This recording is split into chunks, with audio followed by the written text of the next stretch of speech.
If a tree falls in the woods, how do we get Kellyanne under that tree? Yeah, we all have our kinks. I actually really like Sarah. I think she's very resourceful. Like, she burns facts, and then she uses that ash to create a perfect smoky eye. Like, maybe she's born with it. Maybe it's lies. You know, when I was talking to my buddy Joe Piscopo on my live Saturday show, he almost telegraphed this to the T about the White House Correspondents' Dinner, about what's going on, about how we police comedy, how it can go too far if you're not careful. Everyone get embarrassed. Lo and behold, he must have written the jokes because Michelle Wolf, depending on who you talk to, well, she bombed. Now, there are others in the comic community who are supporting her and saying that and all. But, Joe, your point, we were talking about how everything is sort of fed off this anger that people have. We were talking as well about what's happening on SNL and some former cast members who say that they're too liberal now, too mean, too nasty. Your thoughts? This was like the improvisation nightclub back in the late 70s at 2:30 in the morning with 7 drunk people in the audience, where you just went. That was your core audience. That was it. That was when I started. And you know who my buddy was? Gilbert Gottfried. That'll give you an idea. Yes, no way. Gilly, and then Larry David was there. It was Robin would come in, and we could say anything, and we were rude, and we were vicious.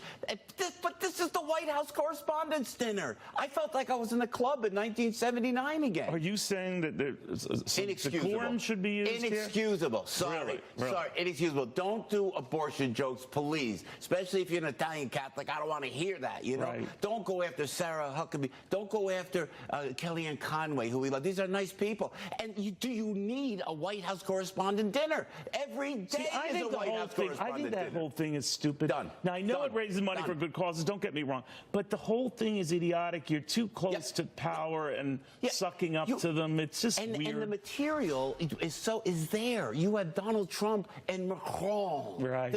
This odd couple. What they did? That's a great material. Where all I waited for Donald Trump to give Macron a noogie. Did you wait? I was waiting for the noogie when he put his arm around him after the dandruff thing. Come here, you little guy. Come here, Macron. But you know, one was a little, jibe is another one's, fierce attack, and it's unfair. Now, you and I were talking about Rob Schneider, formerly of SNL fame, criticizing Alex Baldwin for his portrayal of Donald Trump as too mean. He says that the whole cast now has gone too left.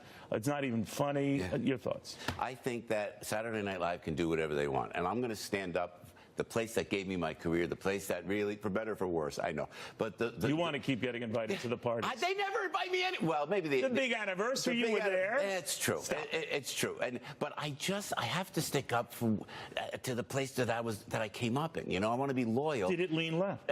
Yeah, it always. All right, because here's what Schneider said. He was telling the Daily News. You kind of assumed they would lean more left and liberal, but now the cat's out of the bag. They're completely against Trump, which I think makes it less interesting because the direction they're going. Yeah, you would like to see them pick on the left a little more. But when I was there, I told you I used to satire Ronald Reagan. I was a little left, maybe more than a little left. But the fact of the matter is, if you're Saturday Night Live. But Reagan thought you were funny. Yeah, and he invited me to the White House and diffused everything to my point. It's very smart. He had you audited for 8 years.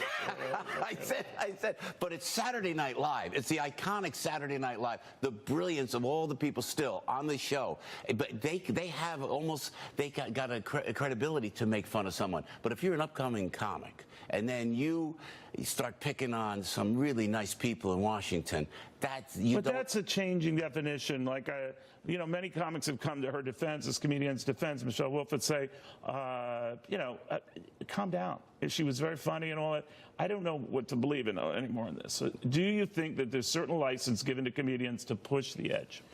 Yeah, I guess nowadays, and you can do anything. And by the way, they countered, the president and his people who support him have said far worse about the media, as if that justifies anything. But your thoughts? I know. I think that they always go. I always thought the mean people were the old Republicans, the old angry white guys, Republicans. The left when they get mean, I tell you, and I'm a former Democrat, when the left gets mean, they really get mean, Neil. And this was too far. I thought this was too far. But you liked fair and balanced criticism, like the Johnny Carson, Jay Leno, zing them both. But it was classy. It wasn't. They didn't do abortion jokes. They didn't go after personally attack somebody. That's not funny like that. When you have all this great material, Angela Merkel, with Donald Trump is embracing Macron, and the kids, take your kids to the White House. Thursday, Angela Merkel shows up, and Donald's like, Angela. She's like, you touch me, I swear I'll hit you. I'll hit you with the back of my hand, Donald Trump.